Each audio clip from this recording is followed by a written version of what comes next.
Hey guys, Mr. Lively here. We're starting a new unit today. The new unit is going to be called the New South Era, Georgia. And we're going to be looking at the key political, social, economic changes that occurred in Georgia during the New South Era. The New South Era is the era that happens just after Reconstruction. The military districts are done away with in 1877. So we have a group of people who take power, and they are trying to change the structure of Georgia and move Georgia from an agricultural type economy to a more industrial economy. And that's the reason why it's called the New South. So you're going to go through here and you're going to read these, look at these pictures. Here are the guys who are going to be really in charge. They are known as the Bourbon Triumvirate. I know it's hard for me to say too. Bourbon Triumvirate. Okay. And so you have these guys right here. This is Alfred Colquitt. This guy right here is John B. Gordon. And this guy right here is Joseph E. Brown. Over a course of 20 years, all three of these men are going to have some sort of control over Georgia government, either as governor or as our senator in the United States Congress. All right. So here, let's go back for a second. Now then, you click on those, you click on their picture, and it brings up information about them. Okay, same here. Click on their picture, brings up information about John B. Gordon. Go back, click on his picture, it brings up information about Joseph E. Brown. Okay. Go there, watch those videos, read that information, and then you're going to come here and you're going to type in your answers for each of these questions. Same goes here. Here's the other guy, Henry Grady. You may know Henry Grady because Grady Hospital is named after him in Atlanta. Again, watch a video about Henry Grady, then answer the questions. Click on his picture. It pops up. Tells you about Henry Grady. Watch that, come back, answer the questions. Here, the International Cotton Expo, okay? Click here. Watch the video, read the article, and then come back and answer the questions. Okay? Now then, that's slide 1 through 6. That's what you should have done Tuesday. Wednesday, starting right here with slide 7, Tom Watson. Again, click on his picture. It'll come up and show you the information about Tom Watson. Answer the questions.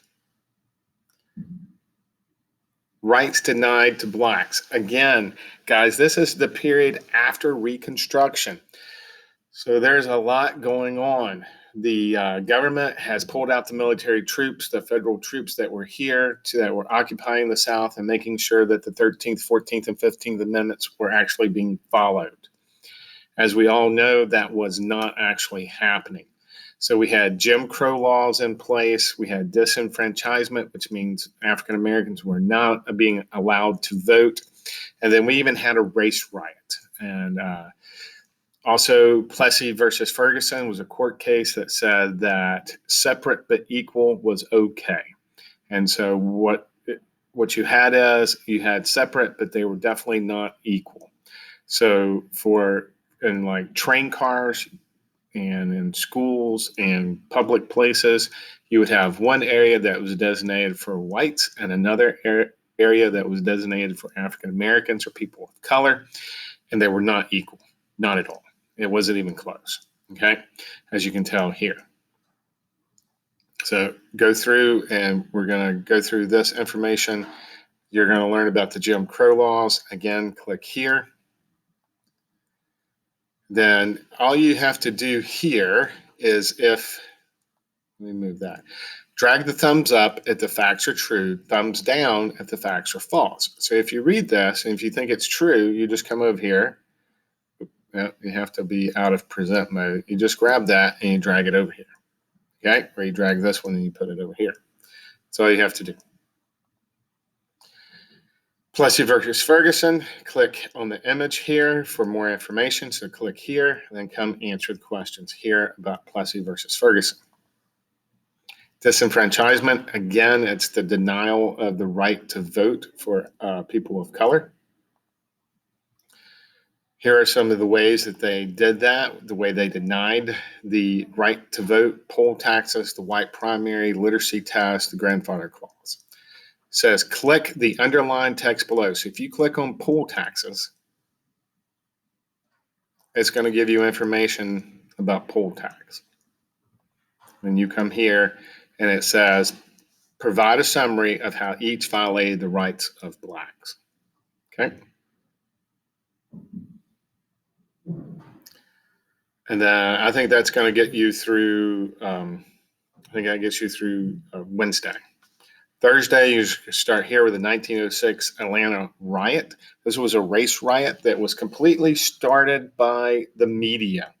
It was a false report that some black men had attacked some white women, and it was completely false. It was not true at all. This is the epitome of false news. It was a completely made up story. People got upset about it. People got angry about it. And when it was all said and done, a lot of people wound up dead, and a lot of people wound up hurt, and a lot of property got destroyed. Click here and watch the video.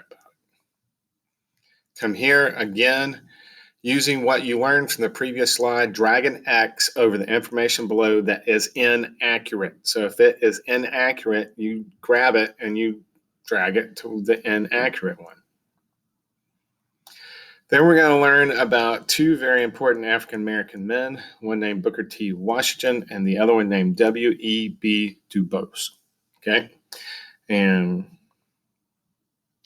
you're going to come to this slide and you're going to click here to learn the differing views of Mr. Washington and Mr. Dubose. Once you hear that, you're going to come here and you're going to drag these cards to where they belong. Then you're going to learn about a guy named Alonzo Herndon. Alonzo Herndon was one of the wealthiest men in the state of Georgia and probably in the United States. Then we're going to have another case here, Leo Frank. Leo Frank is another side case, and it has to do with anti-Semitism, which is a dislike of someone just simply because of their being Jewish. And Leo Frank was a Jewish person. He was accused of killing a 13-year-old girl named Mary Fagan. Not a lot of evidence against him that he had actually done it, but he was convicted anyway. Go here, click the image of Leo Frank. This is Leo Frank. This is an actual photograph of him. Click on that and go and learn more about Leo Frank. And then you're going to come here and it says use the information from the previous slide and drag the check marks to the correct answers. So who was Leo Frank? So you come through here and whichever one is the correct one, you take the check mark and you drag it to that box. Here's the review. Again, you have the descriptions of the people here and you have the names here or the terms of the phrase, and you just drag them to the correct box.